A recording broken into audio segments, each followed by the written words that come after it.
ప్రభువైన యేసుక్రీస్తు నామమున మీ అందరికీ కూడా శుభాలు తెలియజేస్తూ ఉన్నాను. ఈ యొక్క ఉదయకాల సమయంలో మనం తిరిగి దేవుని సన్నిధిలో కనబడడానికి దేవుడు చక్కని కృప అనుగ్రహించినందుకు దేవునికి వందనాలు తెలియజేస్తూ ఉన్నాను. ఈ సమయంలో మనం గత 3 వారాల క్రితం ఒక వాక్య భాగాన్ని మనం తీసుకుని ఆలోచన చేయడం ప్రారంభించాం. ఆ వాక్య భాగం ఏంటంటే పేతురు రాసిన 2వ పత్రిక 1వ అధ్యాయం మొదటి 11 వచనాలను గురించి మనం ఆలోచన చేస్తూ వచ్చాం. దేవుని ప్రజలు దేవుని ప్రజలుగానే జీవించాలి. దేవుని ప్రజలు ఎప్పుడైతే విఫలమైపోతామో, ఫెయిల్ అయిపోతామో, అప్పుడు దేవుని నామానికి అవమానం కలుగుతుంది. దేవునికి కూడా బాధ పెట్టే వాళ్ళం అవుతాం. దేవునికి గాయపరిచిన వాళ్ళం అవుతాం. అందుకే పేతురు తన పత్రికలో రాస్తూ ఒక క్రైస్తవుని యొక్క జీవిత విధానాన్ని గురించి, ఏ విధంగా ఉండాలో ఆ విషయాలను గురించి రాస్తూ వచ్చాడు. దేవుని యొక్క వాక్యంలో మనమందరం కూడా ఏదేదో అయిపోవాలి అనేది దేవుని యొక్క ఉద్దేశం కాదు. దేవుని యొక్క ముఖ్యమైన ఉద్దేశం దేవుని పోలికలో మనం జీవించాలనేదే దేవుని యొక్క ఉద్దేశం.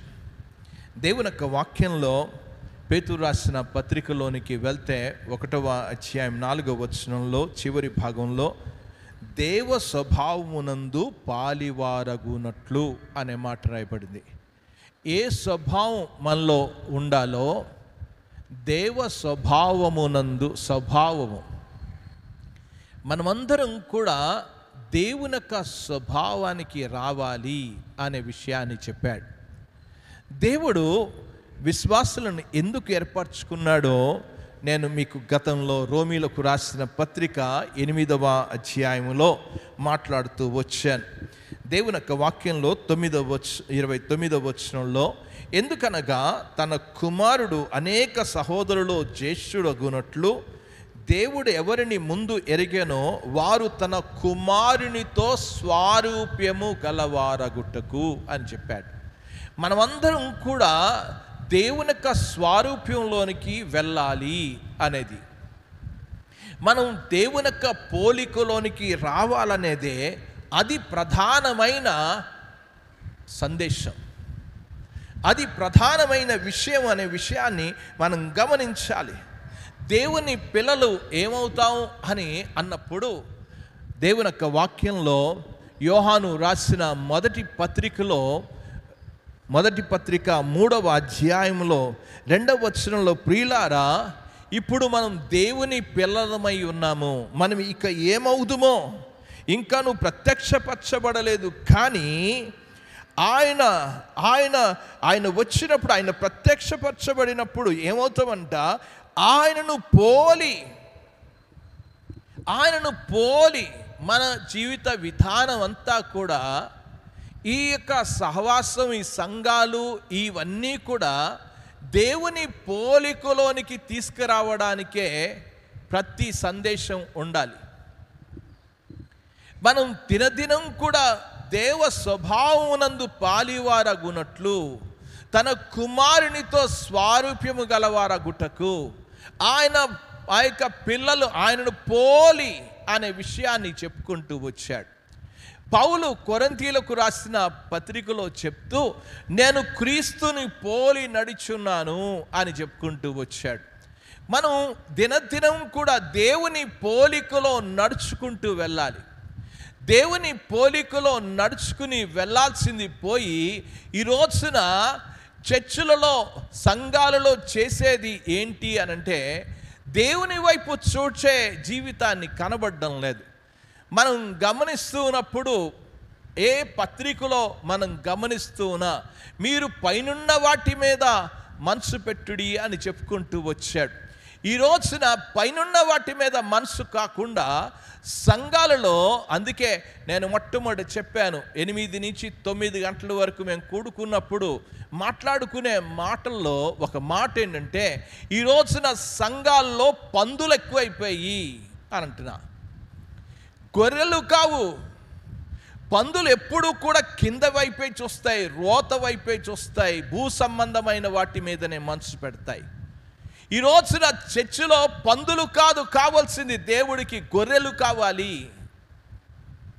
మనం పైనున్న వాటి మీద మనసు పెట్టి ప్రభు వచ్చినప్పుడు ప్రభు పోలికలోనికి రావాలి. ఇది దేవుని యొక్క ఉద్దేశం. అందుకే ఈ పేతురు రాసిన 2వ పత్రికలో 1వ అధ్యాయాన్ని మనం ఆలోచన చేస్తూ 11 వచనాలను మనం ఆలోచన చేయడం జరిగింది. మన జీవితంలో ఇవి ఉండాల్సిన అవసరత ఉంది. నేను మొట్టమొదటి వారమున మీకు సందేశాన్ని ఇస్తూ ఆ యొక్క పేతురు రాసిన 1వ పత్రిక 1వ అధ్యాయం 8వ వచనంలో ఇవి మీకు కలిగి విస్తరించిన ఎడలా అనే విషయాన్ని చెప్పాను. మీరు విస్తరించాలి అని చెప్పాడు. ఇవి మీకు కలిగి విస్తరించిన ఎడల అవి మన ప్రభు అయిన యేసుక్రీస్తుని గుర్చిన అనుభవ జ్ఞాన విషయంలో మిమ్మును సోమరులైనను నిష్ప్రయోజకులైనను నిష్ఫలులు అయినను కాకుండా చేయను.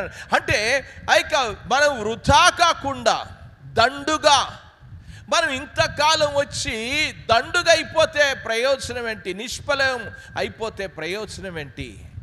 ప్రభువుని నమ్ముకున్నావని చెప్పేసి ఆ ప్రభువుని నమ్ముకున్నదంతా కూడా నీ జీవితం దండుగా అయిపోతే ప్రయోజనం ఏంటి? ఇవి మీకు కలిగి ఉంటే మీరేమవుతారు? వృధాకారు అనే విషయాన్ని మీకు జ్ఞాపకం చేస్తూ వచ్చాను. 2వ విషయాన్ని ఏం చెప్పుకుంటూ వచ్చాను? దేవుని యొక్క వాక్యంలో ఇవి ఎవరికి లేకపోవునో అని 9వ వచనంలో చెప్పారు. ఇవి అనే విషయాన్ని మీకు కలిగిన అని చెప్పాడు. ఇవి మీకు లేకపోతే అనే విషయాన్ని, ఇవి లేకపోతే మీరు గుడ్డివారు అవుతారు. అంతేకాకుండా సాక్ష్యము లేని జీవితాలు అవుతాయి. దేవుని నామానికి అవమానం కలిగించిన వాళ్ళం అవుతాం అనే విషయాన్ని గురించి మాట్లాడుతూ వచ్చాను. దేవుని నామానికి కలంకాన్ని కలిగించిన వాళ్ళము అవుతాము అనేది. అలాగా మనం ఉంటే 11వ వచనంలో చివరి భాగంలో చెప్పాను, ఇలాంటివి ఉంటే, లేకపోతే ఎవరైతే ఉండరో వారికి ఏమవుతుందంట, మన ప్రభువును రక్షకుడైన యేసుక్రీస్తు యొక్క నిత్య రాజ్యములో ప్రవేశం మీకు సమృద్ధిగా అనుగ్రహం. ఎవరైతే ఇవి కలిగి ఉంటారో నిత్య రాజ్యంలో ఉంటారు అనే విషయాన్ని 1వ వారమున మీకు ఇవ్వడం జరిగింది. 2వ వారమున చెప్పిన విషయాలు ఏంటంటే, పేతురు రాసిన పత్రికలోనే మొదటి 5 వచనాలను గురించి మనం ఆలోచన చేశాం. ఆ యొక్క 4 వచనాలను గురించి ఆలోచన చేశాం. అందులో ఏం గమనించామంటే, దేవుడు మన జీవితంలో ఇచ్చాడు, విశ్వాసాన్ని ఇచ్చాడు అనేది దేవుని యొక్క వాక్యంలో చదువుతూ ఉన్నాను.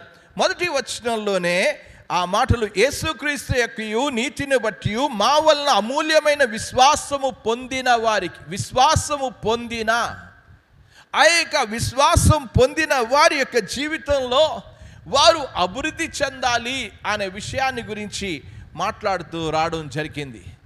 ఎందులోకి రావాలి అనంటే, వారందరూ కూడా దైవ స్వభావమునందు పాలివారగునట్లు అని చెప్పాడు. దేవుని యొక్క స్వభావంలోనికి రావాలి. అది మనం గత 2 వారాలు మనం ఆలోచన చేసాం. పోయిన వారంన మనం తీతు రాసిన పత్రికను గురించి మధ్యలో మనం ఆలోచన చేయడం జరిగింది. తిరిగి మనం పేతురు రాసిన 2వ పత్రిక 1వ అధ్యాయం 11 వచనాలనుగే మనం ధ్యానం చేద్దాం. ఆ వచనాల్లో మనం గమనిస్తూ ఉన్నప్పుడు ఏముండాలి అని అన్నాడు. ఈ రోజున చదువుకుందాం. దేవుని యొక్క వాక్యంలో 5వ వచనాన్ని చదువుతున్నాను. ఆ హేతువు చేత మీరు దేవుని యొక్క స్వభావంలోనికి రావాలి అనంటే, ఆ పత్రికలో ఒక జాబితాను ఇచ్చాడు. ఆ జాబితా ఉండాలి అని చెప్పాడు. ఏమన్నాడు? ఆ హేతువు చేతనే మీ మట్టుకు మీరు పూర్ణ జాగ్రత్త గలవారై మీ విశ్వాసమునందు సద్గుణమునందు జ్ఞానమునందు ఆశానిగ్రహమునందు సహనమునందు భక్తియందు సహోదర ప్రేమయందు దయను అమర్చుకొనుడి అని చెప్పాడు. విశ్వాస యొక్క జీవితంలో ఏం ఉండాలో ఒక క్రమబద్ధమైన జాబితాను ఇచ్చాడు. ఇది విశ్వాసమునందు సద్గుణం. వాళ్ళు మంచివాళ్ళు వీళ్ళు మంచివాళ్ళు అని కాదు. విశ్వాసములందు సద్గుణమును అనే విషయాన్ని చెప్పాడు. అది మొట్టమొదట ప్రారంభించిన జాబితా ఏంటి అనంటే విశ్వాసంతోనే ప్రారంభించాడు. 8 విషయాలు చెప్పాడు అక్కడ. విశ్వాసము అని చెప్పుకుంటూ వచ్చాడు. రెండవది సద్గుణము అని చెప్పాడు. మూడవది ఆశానిగ్రహము అన్నాడు. నాలుగవది సహనము అన్నాడు. ఐదవది భక్తి అన్నాడు. ఆరవది సహోదర ప్రేమ అన్నాడు. సహోదర ప్రేమ అని చెప్పిన తర్వాత దయను, ఇలాగా మొత్తం 8 విషయాలు చెప్పినట్లుగా చూస్తూ ఉన్నాం. వరుసగా విశ్వాసము, సద్గుణము, జ్ఞానము, ఆశానిగ్రహము, సహనము, భక్తి, సహోదర ప్రేమ, 8 విషయాలు అక్కడ వరుసగా చెప్పుకుంటూ వచ్చాడు. ఒక జాబితాను ఇచ్చాడు వరుసగా. ఆ జాబితాలో మొట్టమొదట మనం గమనిస్తుంది ఏంటంటే విశ్వాసము. ఈ విశ్వాసాన్ని గురించి మనం ఈరోజు ఆలోచన చేద్దాం. మనం విశ్వాసాన్ని గురించి ఏం చెప్తుంది అసలు? మొదటి లక్షణం ఏంటి అనంటే విశ్వాసము. చాలాసార్లు కూడా ఈ విశ్వాసమే అన్నిటినీ కూడా ఉత్పత్తి చేస్తుంది. విశ్వాసం వీటన్నిటినీ సరఫరా చేస్తుంది అనే విషయాన్ని గుర్తుపెట్టుకోవాలి. విశ్వాసంతోనే వారు కట్టుకోవాల్సిన అవసరం ఉంది. విశ్వాసమే లేదనుకోండి, అసలు క్రైస్తవ జీవితానికి ప్రారంభమే లేదు. దేవుని యొక్క వాక్యంలో ఎఫెసీలకు రాసిన పత్రికలో 2వ అధ్యాయం 8-9 వచనాల్లో మీరు విశ్వాసం ద్వారా కృపచేతనే రక్షింపబడి ఉన్నారు అని చెప్పాడు. అది క్రియల వల్ల కలిగినది కాదు, ఎవడునూ అతిశయపడ వీలు లేదు. విశ్వాసం ద్వారానే రక్షణ అనే విషయాన్ని గమనించాలి. మనం కొన్నిసార్లు నాకు విశ్వాసం ఉందండి అని అనుకుంటే అది సరిపోదు. విశ్వాసము దేవుని దగ్గర నుంచి వచ్చిన ఒక వరము, అది పొందుకున్నామనే విషయాన్ని గమనించాలి. ఆ విశ్వాసాన్ని పొందుకున్న మనం దాంతో సంతృప్తి కలిగి ఉండద్దు. చాలామంది ఏమనుకుంటారంటే నేను విశ్వాసినండి అని చాలామంది సంతృప్తి కలిగి ఉండద్దు. ఒకవేళ మీ ఇంటిని ఇన్సూరెన్స్ చేశారు, ఇల్లంతా కూడా కాలిపోయింది అనుకుందాం. ఇన్సూరెన్స్ వారు ఇన్సూరెన్స్ ఇచ్చారు. ఇన్సూరెన్స్ ఇస్తే ఆ ఫైర్ ఇన్సూరెన్స్ ఇచ్చారు. ఆ ఇన్సూరెన్స్ ఇచ్చినందుకు నువ్వు చాలా సంతోషంగా ఉండగలవా? అయ్యా, ఇన్సూరెన్స్ అంతా డబ్బులు వచ్చాయి కదా, ఎందుకు సంతోషంగా ఉండడం లేదు? ఇన్సూరెన్స్తో మనిషి సంతోషంగా ఉండలేడు. ఇది బాగా గుర్తుపెట్టుకోవాలి. విశ్వాసం ఉందండి, అందుచేత నాకు చాలయ్యా అని అనుకుంటే నువ్వు చాలా పొరపడుతున్నావు అనే విషయాన్ని గమనించాలి. విశ్వాసంలో ఎలాగుండాలి అని చెప్పాడో చదువుతూ ఉన్నాను. చూడండి, పేతురు రాసిన పత్రికలోనికి రండి. పేతురు రాసిన 2వ పత్రిక, విశ్వాసం చాలయ్యా అని చెప్పాడా? 8వ వచనంలో చదువుతున్నాను. ఇవి మీకు కలిగి విస్తరించిన ఎడల అని అన్నాడు. ఏం కావాలది? అయ్యా నేను దేవునందు విశ్వాసం ఉంచి చాలే అని అనుకోలేదు. విశ్వాసం ఏం చేయాలంట? విశ్వాసంని విస్తరించాలి. విశ్వాసం అనేది అభివృద్ధి చెందాలి. దేవుని యొక్క వాక్యంలో రోమీలకు రాసిన పత్రిక 10వ అధ్యాయం 17వ వచనంలో వినుట వలన విశ్వాసము కలుగును, వినుట క్రీస్తును గురించిన మాట వలన కలుగును. ఇళ్లలో కూర్చుంటే విశ్వాసం రాదు. దేవుని వాక్యాన్ని విన్నప్పుడు విశ్వాసం వస్తుంది. కనుక విశ్వాసం లేకుండా మన జీవిత మనుగడే కొనసాగడం సాగదు. అసలు మనుగడే లేదు. హెబ్రీలకు రాసిన పత్రికలో 11వ అధ్యాయం 6వ వచనంలో విశ్వాసం లేకుండా దేవునికి ఇష్టడై ఉండుట అసాధ్యము అని చెప్పేశాడు. కనుక విశ్వాసమే చాలా ప్రాముఖ్యం. అందుకే మనల్ని ఏమని పిలుస్తారంటే విశ్వాసులు అని పిలుస్తారు మనల్ని. ఈ విశ్వాస జీవితాన్ని కలిగి ఉన్నాం కనుకనే మనల్ని విశ్వాసులు అని పిలుస్తారు. మనం అందరం కూడా విశ్వాసులము. కనుక ప్రియమైన వారా, ఈ విశ్వాసాన్ని గురించి ఇప్పుడు కూర్చుని ఆలోచన చేద్దాం. నేను విశ్వాసం ఉంచానండి, అప్పుడు బాప్తిజం తీసుకున్నా అని అనుకోవచ్చు. విశ్వాసం అనేది అది దినదినము కూడా అభివృద్ధి చెందాలి. విశ్వాసం ఏ రోజైతే మొదటి మెట్టులో విశ్వాసం ఉంచావో ఆ విశ్వాసాన్ని కడ వరకు కొనసాగించుకోవాలి. గలతీలకు రాసిన పత్రికలో 5వ అధ్యాయం 6వ వచనంలో చెప్పుకుంటూ వచ్చాడు పౌలు. గలతీలకు రాసిన పత్రికలో చాలా స్పష్టంగా మాట్లాడాడు. ఏమన్నాడంటే, ప్రేమ వల్ల కార్య సాధకమగు విశ్వాసమే ప్రయోజనకరము అని అన్నాడు. నేను నమ్ముకున్నానని చెప్పేస్తే అక్కడితో ఆగిపోతే అది సరి అయిన విశ్వాసం కాదు. గలతీలకు రాసిన పత్రిక 5వ అధ్యాయం 6వ వచనంలో చదివాను, ప్రేమ వలన కార్య సాధకమగు విశ్వాసమే ప్రయోజనకరం. ఏది ప్రయోజనం?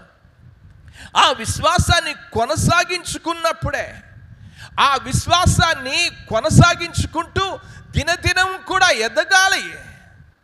దినదినం కూడా విశ్వాసంలో ఆ యొక్క పరిపక్వంలోనికి రావాల్సిన అవసరత ఉంది. అందుకే ఈ విశ్వాసాన్ని ప్రగతిశీల విశ్వాసము అని చెప్పాలి. ఇది ఆగిపోయే విశ్వాసం కాదు, ప్రగతిశీల. రోజు రోజుకి అభివృద్ధి చెందుతూ ఉండాలి. నేను ఆ రోజు నమ్ముకున్న చాలామంది ఏమనుకుంటారంటే, మేము అప్పుడు బాప్తిజం తీసుకున్నాం, ఇక్కడికి వెళ్ళాము, అక్కడికి వెళ్ళాము. ఇవన్నీ కాదు, కబుర్లు. విశ్వాసం అనేది ఆ ప్రగతిశీలకి దినదినం కూడా ఎదుగుతూ ఉండాలి. ఆ ఎదుగుతున్న ఆ వాక్యం ఏం చెప్తుంది? ఎదగాలి విశ్వాసంలో అని వాక్యం చాలా స్పష్టంగా చెప్తుంది. బైబిల్ ఎదగే దశను, విశ్వాసంలో ఎదిగే దశ 7 దశల గురించి మాట్లాడింది. బైబిల్ బోధిస్తున్న విశ్వాసం. ఇక్కడ కూర్చున్న వాళ్ళందరూ కూడా అనుకోవచ్చు, నేను ఆ పైకి ఎక్కాలి అని అనుకుంటే, ఆ నిత్య రాజ్యములో సమృద్ధిగా ప్రవేశించాలంటే ఈ విశ్వాసంలో 7 మెట్లు ఎక్కి పైకి వెళ్ళాలి. నేను ఒక నిచ్చెనకి ఎక్కుతూ ఉంటే ఆ నిచ్చెన పైకి 7 మెట్లు ఎక్కిన తర్వాత అందులో వెళ్ళగలను. ఈ రోజున విశ్వాసంలో కూడా 7 దశలు ఉన్నాయి. ఈ మెట్లు ఎక్కాలి నిచ్చెనకి. మొదటిది ఏంటా అనొచ్చు. బైబిల్ ఏం చెప్తుందో ఆ విషయాన్ని గురించి మనం ఆలోచన చేద్దాం. మొట్టమొదట అట్టడుగు స్థాయిలో కింద ఉన్నాం, ఇంకా ఆ మెట్టు కూడా ఎక్కలే. అట్టడుగు స్థాయిలో ఉన్న వ్యక్తులను గురించి మొట్టమొదట మనం ఆలోచన చేద్దాం.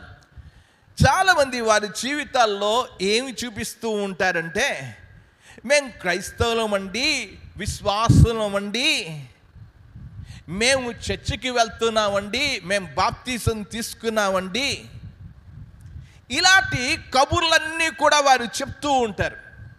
అసలు నిజంగా వీరు విశ్వాసులేనా అనే వారికి ఎంత మాత్రం కూడా ఆలోచన కూడా రావడంలా. చాలామంది వారి జీవితాల్లో దేవునిపై సరి అయిన విశ్వాసం లేదు. మేము ఉన్నామండి, ఇన్ని సంవత్సరాల నుంచి వస్తూ ఉన్నాం అని ఒకవేళ మీ అంతటా మీరు అనుకుంటే రండి దేవుని యొక్క వాక్యంలోనికి వెళ్దాం. యేసు ప్రభువుతో శిష్యులు ఉన్నారు. మీరు మార్కు సువార్తలోనికి వెళ్తే మొట్టమొదట శిష్యులను పిలిచారు. యేసు ప్రభుని వెంబడించారు. వారు వలలు విడిచిపెట్టేశారు.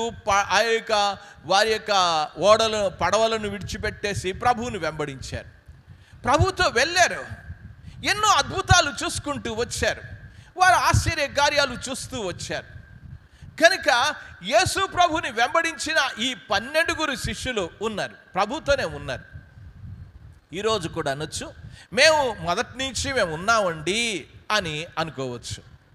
మొదటి నుంచి నువ్వు ఉన్నావు అని అనుకుంటే ఈ యొక్క జీవితంలో ఒక్కసారి మనం ఎక్కడ ఏ స్థాయిలో ఉన్నామో, ఈ 7 దశల్లో ఏ దశలో ఉన్నామో ఎవరికి వాళ్ళమే మనం చూసుకుందాం. మొట్టమొదట యేసుప్రభు వారు ఒక రోజున ఈ శిష్యులందరినీ కూడా సరస్సుని దాటించడానికి వెళ్తూ ఉన్నారు.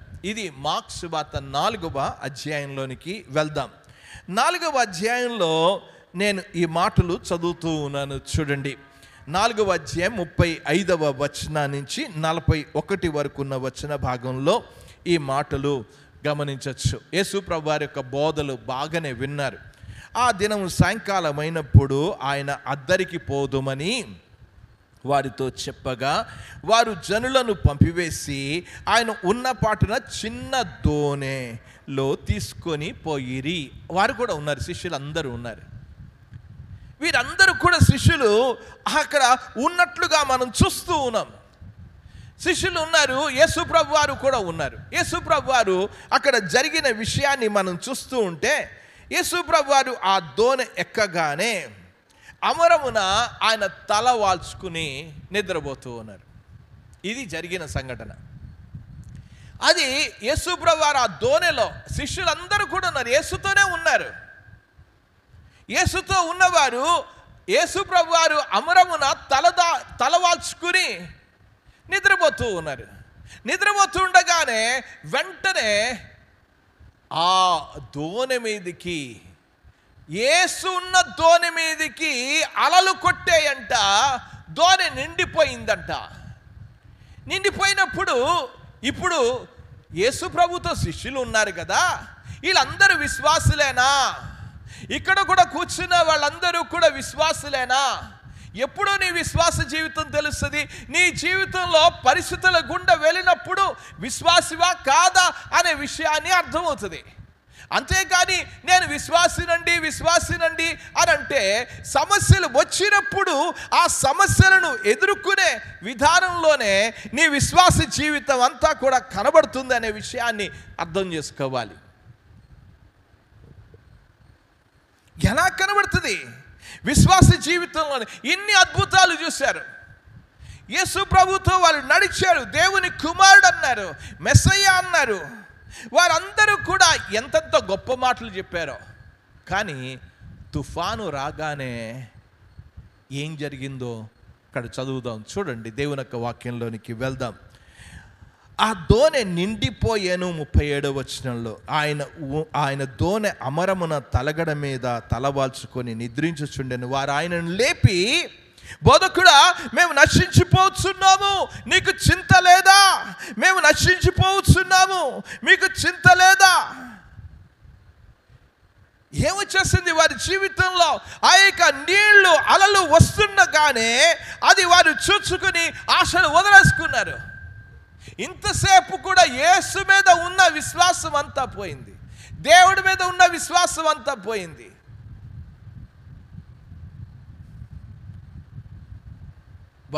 వారి జీవితంలో ఏం జరిగిందో, మేము నశించిపోతున్నాం. వారి జీవితంలో ఉన్న ఆశలు, అరే యేసు ప్రభు ఉన్నాడు కదా, యేసు ప్రభు వారు మమ్మల్ని కాపాడుతాడు అనే విషయాన్ని వారు ఎంత మాత్రం కూడా ఆలోచించాలా. వారి యొక్క జీవిత విధానాన్ని ఒక తుఫాను రాగానే వెంటనే ఎంత చలించిపోయారు. నీ జీవితంలో చిన్న చిన్న సమస్యలు రాగానే దేవుణ్ణి వదిలేస్తూ ఉంటావు, దేవుడి మీద నమ్మకాన్ని పోతూ ఉంటుంది. ప్రభు చెప్పిన మాటలు అక్కడ చదువుతూ ఉన్నాను చూడండి. ఇంతకాలం విశ్వాసులు అనుకున్నాం, శిష్యులు అనుకున్నారు మేము కూడా విశ్వాసం కలిగిన వాళ్ళమే అనుకుని ప్రభుతో తిరిగేశారు. ప్రభు ఏమన్నాడు చదువుతున్నాను చూడండి. మార్కు సువార్త 4వ అధ్యాయంలోనికి రండి. అందుకైన 39వ వచనంలో, అందుకైన లేచి గాలిని గద్దించి నిశ్శబ్దమై ఊరుకుండమని సముద్రముతో చెప్పగా గాలి అణిగి మిక్కిలి నిమ్మలమాయను. అప్పుడు ఆయన, మీరెందుకు భయపడుచున్నారు, మీరింకాను నమ్మిక లేక ఏముంది? హో, యేసుతో ఉన్నావు, యేసు ప్రభువుని నమ్ముకున్నావు, విశ్వాసం ఉందా? చర్చికి వస్తున్నావు, సమస్య వచ్చినప్పుడు ఎక్కడికి పరిగెత్తుతున్నావు? నీకు నమ్మకం ఉందా, విశ్వాసం ఉందా? ఇక్కడ ప్రభు చెప్తూ ఉన్నాడు. ప్రభు ఏమంటున్నాడు? మీరు ఇంకను నమ్మిక లేక ఉన్నారు. ఈ రోజున చాలామంది వారి జీవితాల్లో నమ్మకాలు లేవు. మేము దేవుని బిడ్డలం అని చెప్తారు, కానీ పరిస్థితులు వచ్చినప్పుడు వారి జీవితాల్లో నమ్మకమే ఉండదు. వారికి ఏదైనా ఒకటి జరిగిందా, నమ్మకమే లేదు. అప్పుడు తెలుస్తుంది. దేవుని యొక్క వాక్యం, ఇదే వాక్య భాగం లూకాసు వార్తలో కూడా ఉంది. 8వ అధ్యాయంలో 22వ వచనంలో నేను చదువుతూ ఉన్నాను చూడండి. 22వ వచనం నుంచి అక్కడ కూడా ఇదే వాక్య భాగం రాయబడింది. 23వ వచనం, నీళ్లతో నిండినందున వారు అపాయకరమైన స్థితిలో ఉండిరి. అపాయకరమైన, చాలా. ఈ రోజున నీ జీవితానికి అపాయకరమైన ఆ యొక్క స్థితి వస్తే నీ విశ్వాసం ఏంటి? అపాయకరమైన స్థితిలో ఉండిరి కనుక ఆయన ఎద్దకు వచ్చి, ప్రభువా ప్రభువా నశించిపోతున్నామని ఆయనను లేపిరి. ఆయన లేచి గాలిని నీటి పొంగును గద్దింపగానే అప్పుడు ప్రభు అన్నాడు, అప్పుడు ఆయన, మీ విశ్వాసము ఎక్కడా? ఏది మీ విశ్వాసం? ఏదయ్యా, నాతో ఇంతకాలం తిరిగారు, ఇంతకాలం తిరిగారు కదా, ఏది మీ విశ్వాసం? సమస్య వచ్చినప్పుడు నీ విశ్వాసం ఏంటో తెలుస్తుంది. నీ యొక్క జీవిత విధానం అనేది తెలుస్తుంది. అరే, చాలామంది వారి జీవితాల్లో భయం ఎందుకు పడతారు? ఏదన్నా రోగం వస్తే భయమే, ఏదన్నా పరిస్థితి వస్తే భయమే, ఏదన్నా జరిగితే భయాలు భయాలు భయాలు. భయం ఎప్పుడు వస్తుంది తెలుసా? విశ్వాసం లేనప్పుడు భయం. ఈ రోజున నువ్వు భయపడుతున్నావంటే నీలో విశ్వాసం లేదని అర్థం చేసుకోవాలి. అందుకే చెప్పాడు, మీ విశ్వాసం ఎక్కడా? మీరు ఇంకనూ నమ్మిక లేక ఉన్నారు. నమ్మితే నువ్వు భయపడవు. ఏ పరిస్థితి వచ్చినా సరే బైబిల్ చదువుతూ ఉంటావు. నీ ప్రక్కన కుడి ప్రక్కన 10,000 మంది కూలినను ఏ అపాయమునకు ఏ అపాయము నీ దరికి రాదు అని. ఇవన్నీ కూడా చిలక పలుకుల్లాగా పలకడం కాదు, వల్లించడం కాదు. విశ్వాసం ఉంటే భయపడవు ఏది జరిగినా. ఈరోజు భయపడుతున్నావంటే నీలో విశ్వాసం లేదు. అది నిర్ధారణ చేసుకోవాలని మనం చేస్తున్నా. వారి జీవితంలో ఏమని కిట్టుకుంటారంటే, ఇది అసాధ్యం అండి, ఇది దేవుడు చేయలేడు. వారి జీవితంలో దేవుని మీద విశ్వాసం ఉండదు. అందుకే చెప్పాను, విశ్వాసం లేకుండా దేవునికి ఇష్టడై ఉండుట అసాధ్యం. వారి జీవితంలో విశ్వాసం ఉందా? దేవుని వలన అసాధ్యమైనది ఏదైనా ఉన్నదా? అది మర్చిపోతాం. విశ్వాసం అంటాం, చిన్నది వస్తే ఎక్కడికో పరిగెడతాం, ఎవరినో ఆశ్రయిస్తాం. దేవుడి దగ్గర కూర్చుని ప్రార్థన చేయం, దేవుడి మీద విశ్వాసం ఉంచాం. మనుషులను ఆశ్రయిస్తాం, వడ్డీలకు పరిగెడతాం, బ్యాంకులకు పరిగెడతాం. దేనికి పరిగెడుతున్నావు? ఇవంతా కూడా నీలో విశ్వాసం ఉంటే నువ్వు ఎక్కడికి పరిగెత్తావు?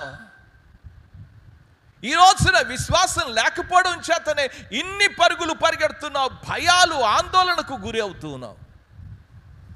విశ్వాసం లేదు. అది మొదటిది. పోనీ ఇప్పుడు విశ్వాసంలో నుంచి పైకెక్కుదాం. రండి, దేవుని యొక్క వాక్యంలోనికి వెళ్దాం. రెండవ విషయాన్ని గురించి మనం ఆలోచన చేద్దాం. ప్రియమైన వారడా, కొన్నిసార్లు సాధారణంగా జరిగిపోతున్న విషయాలు వాటిలో మనం ఆలోచిస్తాం, దేవుడు ఉన్నాడు అనుకుంటాం, అన్నీ జరిగిపోతూ ఉంటాయి. కొన్ని చాలా కష్టమైనవి ఉంటాయి. అప్పుడు చాలా చాలా ఆలోచనలు వచ్చేస్తాయి. అసలు ఏదో అది చేసేసాడు కానీ దేవుడు ఇది చేసేయగలడా? దేవుడు ఇది చేయగలడా? దేవుడు నేను ఒక చక్కని ఉదాహరణ మీకు బైబిల్లో నుంచి చూపించాలని నేను ఆశిస్తూ ఉన్నాను. దేవుడు ఏదైనా చేయగలడు. నువ్వు విశ్వాసం ఉంచితే. మళ్ళీ ప్రార్థన చేస్తాం, ఏమంటావు? నమ్ముట నీ వల్ల అయితే నమ్మువానికి సమస్తం. ఈ వచనాలు అన్నీ తెలుసు. వచనాలు తెలియవు అని చెప్పడం లేదు క్రైస్తవులకి. వచనాలు తెలుసు కానీ విశ్వాసం వారికి తెలియదు. విశ్వాసం కావాలి. దేవుని యొక్క వాక్యంలో ఇశ్రాయేలు ప్రజల్ని ఐగుప్తు దేశం నుంచి తీసుకొచ్చాడు. వాళ్ళు బయటికి రాగానే వాళ్ళకి నీరు కొరత ఏర్పడింది. నీరు కొరత ఏర్పడగానే నీళ్ళు లేవు అని అడిగారు. అయ్యా నీళ్ళు లేవు అంటే దేవుడు మోషేతో చెప్పాడు, మోషే నువ్వు వెళ్ళి ఆ బండకి నువ్వు కొట్టన్నాడు. ఆ బండ మీద నుంచి, ఆ బండలో నుంచి నీళ్లు ప్రవహించాయి. బాగానే ఉంది. ఇప్పుడు మరొక సమస్య వచ్చింది. దేవుడు అది చేయగలడు కానీ నీళ్లు రాగలవు. బండలో నుంచి వస్తాయి, భూమిలో నుంచి వస్తాయి, ఎక్కడి నుంచో వస్తాయి, పైనుంచి వస్తాయి, నీళ్ళు వస్తాయి. నీళ్ళు రావడం ఏంటి? అది సాధారణమే, ఎక్కడైనా వస్తాయి నీళ్ళు. అసలు దేవుడు మాంసాన్ని ఇవ్వగలడా? దేవుడు రొట్టెలు ఇవ్వగలడా? ఇది మాత్రం దేవుడు చేయలేడు. ఇవి చేసేయగలడు దేవుడు, ఇది మాత్రం చేయలేడు. ఎందుకు మన జీవితంలో ఎందుకు ఇలాంటి పరిస్థితి ఏర్పడుతుంది అంటే మనం దేవుడి గురించిన ఆలోచనలో సరి అయిన విశ్వాసం లేదు. రండి చదువుతున్నాను ఆ మాటలు ఎక్కడ రాయబడ్డాయో అనే విషయాన్ని. 78వ కీర్తనలోనికి వెళ్దాం. 78వ కీర్తన 20వ చరణంలో నేను చదువుతూ ఉన్నాను. చూడండి, ఆయన బండ కొట్టగా నీరు ఉబ్బుకెను, నీళ్లు కాలువలై పారెను. అబ్బా బాగానే ఉంది. ఇప్పుడు ఏమంటున్నాడు? చదువుతున్నాను, అక్కడ వచ్చిన జాగ్రత్తగా చదవాలని. ఆయన ఆహారము ఇయ్యగలడా? ఆయన తన ప్రజలకు మాంసమును సిద్ధపరచగలడా? ఎలా చేస్తాడయ్యా? ఎలాగేస్తాడయ్యా రొట్లు? ఎలాగేస్తాడయ్యా మాంసం? అదేదో చేసేస్తాడు దేవుడు, ఇది చేసేస్తాడా దేవుడు? ఈ రోజున చాలా మంది వారి జీవితంలో దేవుడు ఉచితంగానే నీళ్ళు అందరికీ వస్తాయండి. నీళ్ళు అందరికీ ఉచితమే నీళ్ళు. కానీ మాంసం కొనుక్కోవాలి కదా, రొట్టెలు కొనుక్కోవాలి కదా, ఇది కూడా ఇచ్చేస్తాడా దేవుడు ఉచితంగా?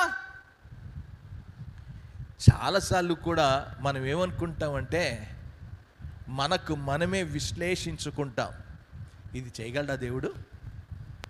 ఎన్నెన్నో ఆలోచనలు చేసుకుంటూ ఉంటాం. ఇవ్వగలడా? అసలు దేవుడు అద్భుతాలు చేయగలడా? ఏం చేస్తాడండి? అలా ప్రార్థన చేయడం మూర్ఖత్వం, అది బుద్ధిహీనత. అలా చేయకూడదయ్యా. ఇలాంటి ఆలోచనలు మన జీవితంలోకి వచ్చేస్తాయి. అంతన్నా కామన్ సెన్స్ లేదా? ఇంతనా ఇంకిత జ్ఞానం లేదా? ఇది కూడా అడగాల దేవుణ్ణి. కష్టపడాలి కానీ ఇలాంటి ఎన్నో రావచ్చు. ప్రియమైన వారడా, ఇది అడగడం సమంజసంగా లేదయ్యా అని అనుకుంటుంటాం. ప్రియమైన వారడా, ఇలాంటి రకమైన విశ్వాసంతోనే మనం బ్రతికేస్తున్నాం. వారి జీవితంలో ఏం లేదు అనంటే విశ్వాసము సరి అయిన విశ్వాసం లేదు. ఈ రకమైన విశ్వాసాన్ని ఏమంటారంటే ఇది చేయగలడు, ఇది చేయలేడు అనే విశ్వాసం ఏంటంటే అది అల్ప విశ్వాసం. దేవుని యొక్క వాక్యంలో నేను చదువుతూ ఉన్నాను. చూడండి, క్రొత్త నిబంధనలోనికి వెళ్దాం. క్రొత్త నిబంధనలో యేసు ప్రభువారు 5 రొట్టెలు 2 చిన్ని చేపలు అన్నీ కూడా పంచిపెట్టి అందరికీ భోజనాలు పెట్టాడు. ఆ భోజనాలు అయిపోయిన తర్వాత వాళ్ళందరూ కూడా ఒక విషయం అనుకున్నారు. ఎవరి దగ్గర ఆహారం లేదు.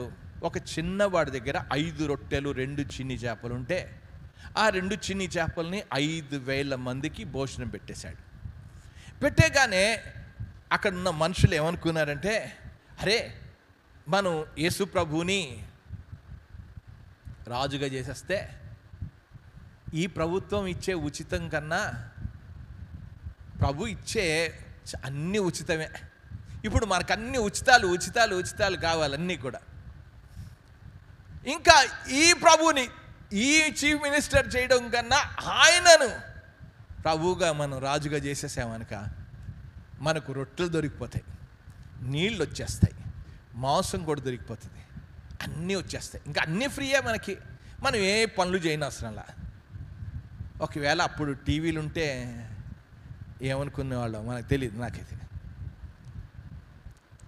అంత ఉచితంగా దొరికింది. ప్రభుని రాజుగా చేసేద్దాం అనుకున్నారు. ప్రభు అది చూసి ప్రభు అనుకున్నాడు, అమ్మో యేసు రాజు అయిపోయాడా, మేము 12 యేసుతోనే ఉన్నాం, మాకందరికి 12 గోత్రాల మీదకి ఇప్పుడు 12 గోత్రాల మీదకి 12 మంది మినిస్టర్లు అయిపోతాం మేము. తప్పకుండా పేతురే పెద్దవాడు కనుక మంచి పోస్టే దొరుకుతుంది. యూదా అనుకుని ఉండొచ్చును, యూదా కూడా నాకు ఫైనాన్స్ మినిస్టర్ ఎలాగైనా దొరికిపోతే అంతా నాకే అప్పచెప్తున్నా. ఇవన్నీ కూడా వాళ్ళకి ఆలోచన ఉండొచ్చు. ప్రభు అనుకున్నాడు, ప్రభు త్వరగా వీళ్ళని దోణిని ఎక్కించి పంపించేసి దోణి ఎక్కేశారు వీళ్ళు. యేసుప్రభు వారు కొండ మీదకి వెళ్ళిపోయారు తప్పించుకుని. జనసమూహం అంతటినీ తప్పించేసుకుని ఆయన వెళ్ళిపోయిన తర్వాత వీళ్ళు వెళ్తూ ఉన్నారు. ఏం మాట్లాడుకుంటున్నారో నాకైతే తెలియదు, కానీ బహుశా నేను అనుకుంటాను వాళ్ళు పడవలోకి వెళ్తుండగానే, అబ్బా ఈరోజు కాకపోయినా యేసయ్య, రేపైనా యేసయ్య అయిపోతాడు రాజు, మా అందరికీ పోస్టులు వస్తాయని. ఏం మాట్లాడుతానో తెలియదు. కానీ ఇంతలో ఏం జరిగిందంటే పెద్ద తుఫాను మళ్ళీ రేగింది. రేగ్గానే ఆ తుఫాను రావడంతో ఏమనుకున్నారు ఇప్పుడు మాత్రం, ప్రభువా పోస్టులు వద్దు కానీ మేము బతుకుతే జాలే అనుకోండొచ్చు. ఏమనుకున్నారో నాకే తెలియదు, అక్కడ ఏం రాయబడలేదు. కానీ వాళ్ళు అలాంటి ఇబ్బందులో ఉన్నప్పుడు యేసు ప్రభు వారు కొండ మీద నుంచి ఆయన నడుచుకుంటూ వారి దగ్గరికి వచ్చారు. ఆ సంఘటన గురించి ఇప్పుడు చదువుదాం దేవుని యొక్క వాక్యంలో. మత్తయి సువార్త 14వ అధ్యాయానికి రండి. 14వ అధ్యాయంలోనికి వస్తే మీకు అర్థమవుతుంది. ఆ అధ్యాయంలో ఏం జరిగిందో చదువుతున్నాను. యేసు ప్రభు వారు నడుచుకుంటూ వస్తూ ఉన్నారు. దేవుని వాక్యంలో చదువుతూ ఉన్నాను చూడండి. 26వ వచనంలో, ఆయన సముద్రం మీద నడుచుట శిష్యులు చూచి తొందరపడి భూతమని చెప్పుకొని భయము చేత కేకలు వేసిరి. వెంటనే యేసు ధైర్యము తెచ్చుకుని నేనే, భయపడకూడని వారితో చెప్పాను. పేతురు, ప్రభువా నీవే అయితే నీళ్ళ మీద నడిచి నీ యొద్దకు వచ్చుటకు నాకు సెలవిమ్మని. ప్రభువా నీవే అయితే రా, నేనైతే నన్ను నీళ్ళ మీద నడుచుకుని ఆజ్ఞివ్వు అన్నాడు. ప్రభు అన్నాడు, అక్కడ ఎంత చక్కగా విషయాన్ని చెప్పాడో చూడండి. 29, ఆయన రమ్మనగానే పేతురు దోణి దిగి యేసు నొద్దకు వెళ్ళుటకు నీళ్ళ మీద నడిచాను.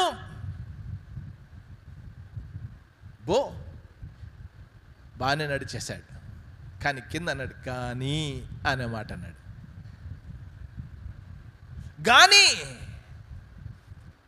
ఆ నీళ్ళ మీద నడుచుకుంటూ వచ్చాడు. ఇప్పుడు నడుచుకుంటున్న వ్యక్తి ఏం జరిగింది అనే విషయాన్ని చూసినప్పటికల్లా దేవుని యొక్క గాలిని చూచి భయపడి మునిగిపోతున్నాడు. అరే ఎంత విశ్వాసంతో చెప్పాడు, నీవే అయితే దేవుడు. ఎంత గొప్ప విశ్వాసం చూపించాడో. ఆ విశ్వాసంతో అడుగులు వేయడం ప్రారంభించాడు. మునిగిపోయినట్లుగా చూస్తున్నాం. అప్పుడు ఎలాగ కనబడ్డదో చదువుతున్నాం. ఈ పేతురు గాలిని చూచి, పరిసరాలను చూచి, ఇక దేని మీద దృష్టి పెట్టాల్సింది, ప్రభువు మీద దృష్టి పెట్టాల్సింది పోయి పరిసరాల మీద దృష్టి పెట్టాడు. వెంటనే మునిగిపోవడం ప్రారంభించాడు. ఈ రోజున చాలామంది వారి జీవితాల్లో చాలా నమ్మకంతో ప్రార్థన చేస్తారు, కానీ ఎప్పుడైతే పరిసరాల మీద దృష్టి పెడతారో మునిగిపోవడం ప్రారంభిస్తారు. అందుకే ఇక్కడ జరిగిన విషయాన్ని, ఏం జరిగిందో చదువుతూ ఉన్నాను. 31వ వచనంలో, వెంటనే మునిగిపోసాగా ప్రభువా నన్ను రక్షించమని కేకలు వేశాను. వెంటనే యేసు చెయ్యి చాపి అతన్ని పట్టుకొని ఏమన్నాడు? అల్ప విశ్వాసి. ఏం విశ్వాసి నువ్వు? ఎప్పుడైనా మునిగిపోతూ ఉంటే ప్రభువా, ఏ విశ్వాసి నువ్వు? ముందు మాత్రం చాలా ఉద్రేకంతో వచ్చేస్తావు, చర్చికి వచ్చేస్తావు, బాప్తిజాలు తీసుకుంటావు, అన్నీ అయిపోతాయి. కానీ ఏదన్నా వస్తే నీ జీవితంలో ఒక్కసారి, ఈ రోజున ఎంతమంది విశ్వాస జీవితాన్ని ప్రారంభించి ప్రభువు నుంచి కళ్ళు పక్కకు తొలగించుకుంటే పేతురులాగా మునిగిపోతూ ఉన్నారు. ఎంతమంది వారి జీవితంలో సరైన విశ్వాసం ఉందా అనంటే విశ్వాసం లేదు. నీ జీవితంలో ఎప్పుడైనా ఆందోళనకు గురి అవుతున్నావు అని అంటే నీ విశ్వాసం సరి అయినది కాదు అని అర్థం చేసుకో. నువ్వు చాలాసార్లు విశ్వాసము అని అనుకుంటున్నావు, కానీ నీ విశ్వాసం సరిగ్గా లేదనేది అర్థం చేసుకోవడం లేదు. నువ్వు పరిస్థితులు గుండా వెళ్తున్నప్పుడు భయపడుతున్నావా? ఆందోళనకు గురి అవుతున్నావా? నువ్వు ఎందుకు గురి అవుతున్నావు? నీ మనసు, నీ యొక్క విశ్వాసపు కనులు ప్రభువు వైపు చూడకుండా పరిసరాల వైపు చూసుకుంటే ఆందోళనకు నువ్వు గురి అవుతావు. ఈ రోజున ప్రియమైన వారడా, నీ చేతిలోకి తీసుకోవడానికి ప్రయత్నం చేస్తున్నావేమో, అందుకే ఆందోళనకు గురి అవుతున్నావు. నిజంగా విశ్వాసం కలిగి ఉంటే భయం ఉండదు. విశ్వాసం ఉంటే చింత ఉండదు. ఈ రోజున చాలామంది వారి జీవితాల్లో ఎందుకు చింతిస్తారు? దేవుని మీద విశ్వాసం లేనివాడు చింతిస్తాడు. చింతించేవాడు విశ్వాసం లేదని అర్థం చేసుకోవాలి. వాడి జీవితంలో చింత. ప్రియమైన వారడా, ఆ చింతనే నీ జీవితానికి, దైనందిక జీవితానికి ఎన్నో ఇబ్బందులకు గురి చేస్తుంది, అన్ని రోగాలకు దారితీస్తుంది. ప్రభు ఉండగా చింత ఎందుకు? చాలామంది అనుకోవచ్చు పాస్టర్ గారికి ఏముండదని. చాలా ఉంటాయి. కేవలం ప్రభు దగ్గరికి వెళ్ళి ప్రభువా నువ్వు చెయ్యాలి అనుకోవచ్చు. పాస్టర్ గారి దగ్గర డబ్బులు ఎక్కడి నుంచి వస్తాయి? ప్రభువా నీవు ఇవ్వాలి, నువ్వు చెయ్యాలి, నువ్వు ఇవ్వాలి. ఎక్కడి నుంచి చేస్తావు? దేని గురించి చింత ఉండదు. ప్రభు చేస్తాడు. ప్రభు అద్భుతం చేసే దేవుడు. ఈ రోజున చాలామంది వారి జీవితాలలో అల్ప విశ్వాసం, పూర్తి నమ్మకం ఉండదు వారికి. దేవుని యొక్క వాక్యంలో చదువుతూ ఉన్నాను, చూడండి. మత్తయి సువార్తలోనికి రండి.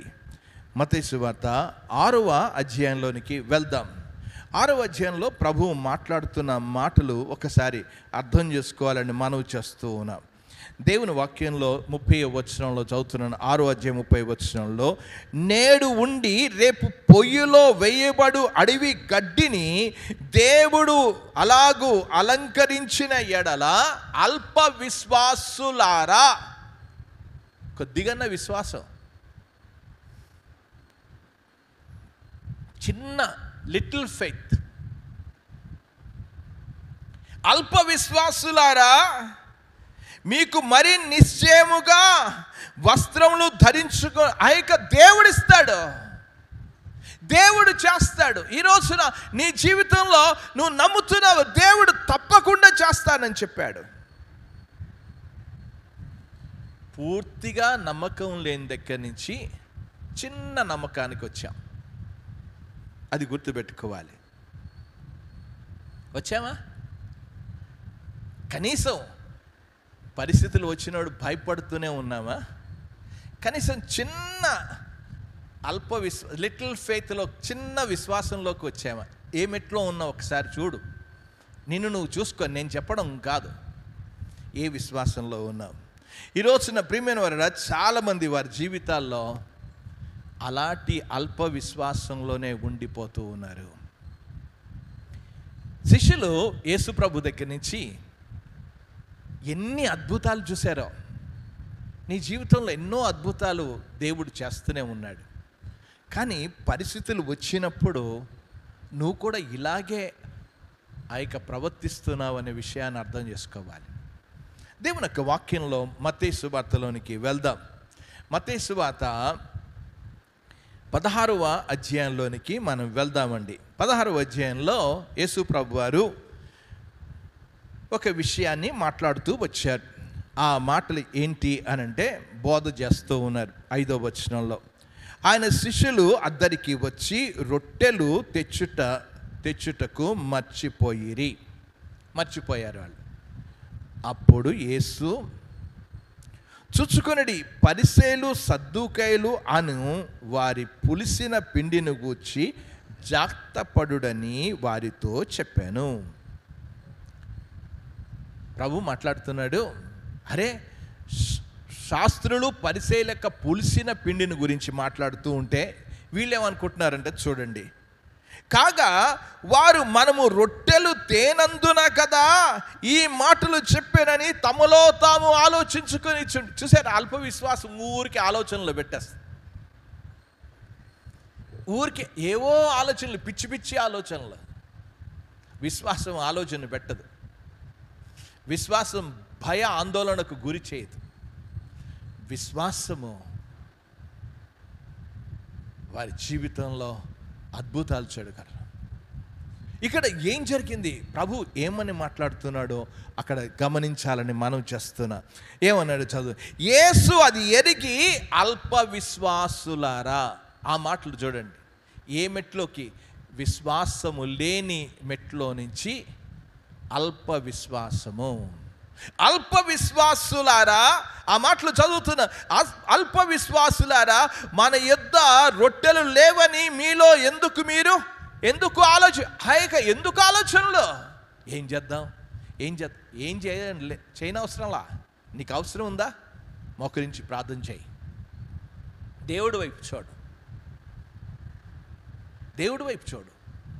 నువ్వేమి చేయనవసరంలా. దేవుడి వైపు చూడు. దేవా, నువ్వున్నావు. నీకు అసాధ్యమైంది ఏదైనా ఉందా? నువ్వేదైనా చేయగలవు.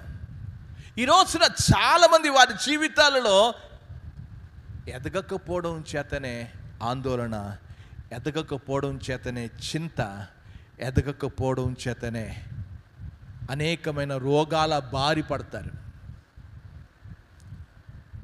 దేవుడు నీ జీవితాన్ని గురించి ఆయన ఆలోచించుకునే దేవుడు ప్రభువు ఉన్నాడు. ఈ రోజున మన జీవితంలో ఏమని ప్రార్థన చేసుకోవాలి? ప్రభువా, నేను నీ మీద, మన సమస్యలు ఏమున్నా సరే ప్రభువు మీద ఆధారపడడం నేర్చుకోవాలి. ప్రభువా, నీ యందు నేను విశ్వాసం వస్తున్నా. నువ్వేదన్నా చేయగలవు. నువ్వు ఎలా చేస్తావో నాకైతే తెలియదు. నేను నీకు చెప్పడానికి నేనేమి సలహాని ఇవ్వను. నీ వైపు చూస్తున్నా. దేవుడు ఎలా చేస్తాడు అనంటే, నేను అప్పుడప్పుడు కూర్చుని ఆలోచిస్తూ ఉంటా.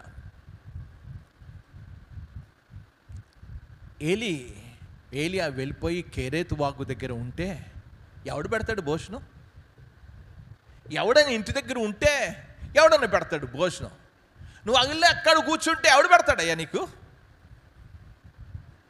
అసలు నిజంగా కాకులు మనుషుల చేతిలో నుంచే ఎత్తుకుపోయే కాకులు తీసుకొచ్చి ఇస్తాయా?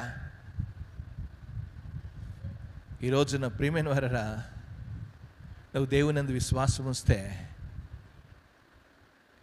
ఎత్తుకుపోయే కాకుల దగ్గర నుంచే దేవుడు పోషించాడు.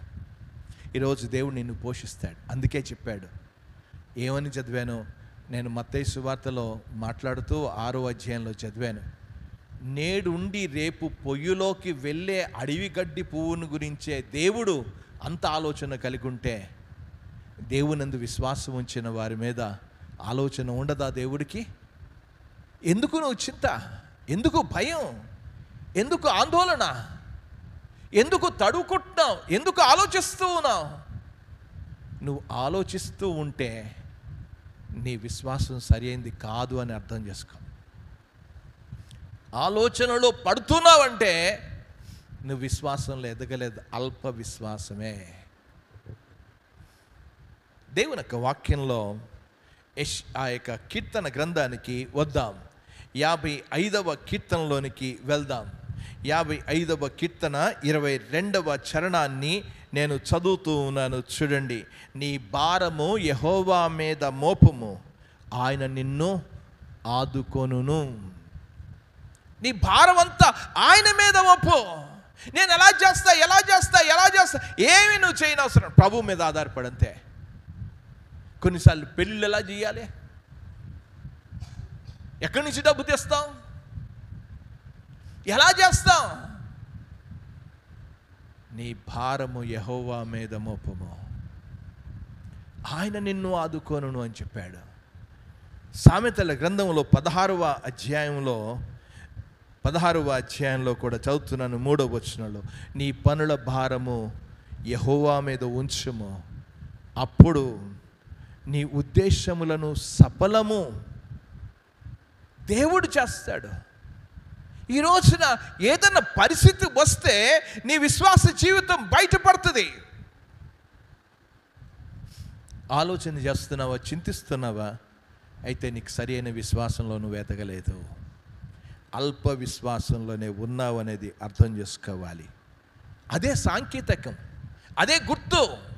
నువ్వు సరి అయిన విశ్వాసంలో లేవనేది గుర్తు అనేది నువ్వు గమనించాలని మనవి చేస్తూ ఉన్నా. ఇంతవరకు అలాగున్నావా? చింతిస్తూ ఉన్నావా? ఆలోచన చేస్తూ ఉన్నావా? మర్చిపో. ఇక్కడి నుంచి ప్రభువా ఇంతవరకు అలా చేశాను, పౌలు చెప్పిన రీతిగా వెనుకున్నవి మర్చి ముందున్న వాటి కొరకు వేగిరపడతా, ఇంకా ఎదుగుతానయ్యా. నాకు అల్ప విశ్వాసంలో వద్దు, ఈ ఆందోళనకరమైన విశ్వాసంలోకి వద్దు. నా విశ్వాసాన్ని పెంపారు చేయి. అందుకే అన్నాడు, ఇవి మీకు విస్తరించిన ఎడలా.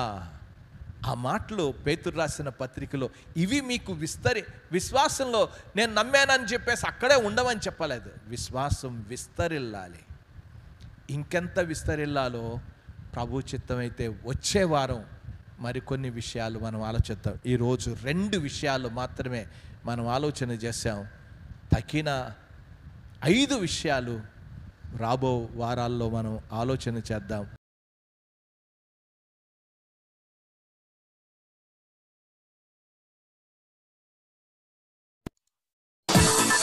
Subscribe now and press the bell icon. Never miss an update.